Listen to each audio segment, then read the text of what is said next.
James was enjoying his life on the island of Sodor, but he still had a lot to learn. "You're a special mixed traffic engine," said Sir Topham Hatt. "You can pull coaches or freight cars quite easily, but you must learn by your mistakes." James knew what Sir Topham Hatt meant.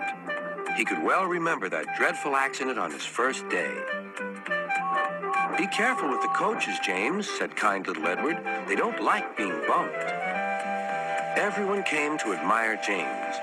"I'm really a splendid engine," he thought, and suddenly let off steam. Whoosh! A shower of water fell on Sir Topham's nice new top hat. Just then the conductor blew his whistle, and James thought they had better go. Go on, he puffed to Edward. Don't push, replied Edward. The coaches were grumbling too. Don't go so fast, don't go so fast. But James didn't listen.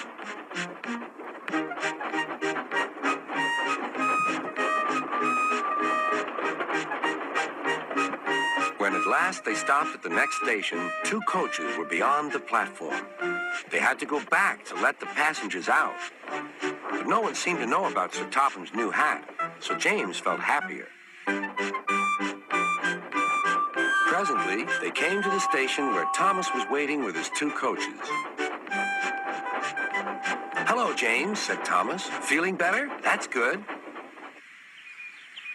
"Oh, that's my conductor's whistle. I must go. I don't know what Sir Topham Hatt would do without me to run this branch line." And he puffed off importantly. Edward and James passed the field where James had had his accident. The fence was mended and the cows were back again.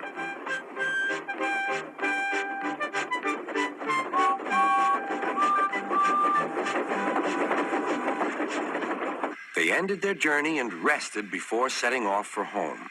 James was still wondering what Sir Topham would have to say about his new hat.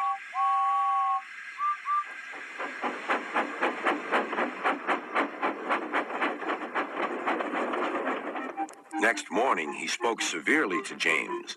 "If you can't behave, I shall take away your red coat and have you painted blue." James didn't like that at all. He was very rough with the grumbling coaches as he brought them to the platform. "Don't talk. Come on." Gordon never has to fetch his own coaches, he thought to himself, and he's only painted blue. To make James even more cross, this time no one came near him. "I'll show them," he thought.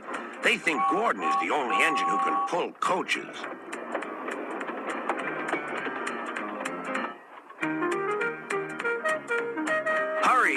Hurry, puffed James. You're going too fast, replied the coaches. James laughed and tried to go faster, but the coaches wouldn't let him. We're going to stop.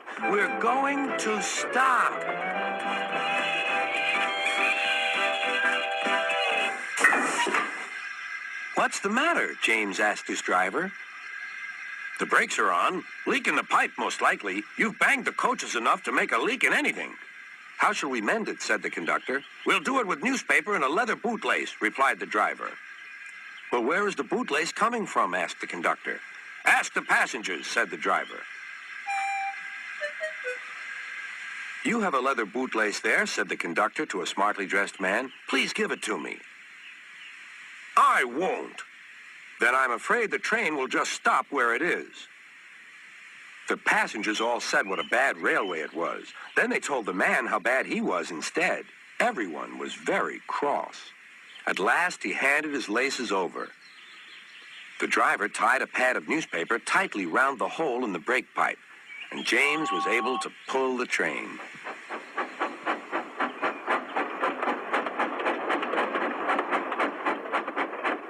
But he was a sadder and wiser James, and took care never to bump coaches again.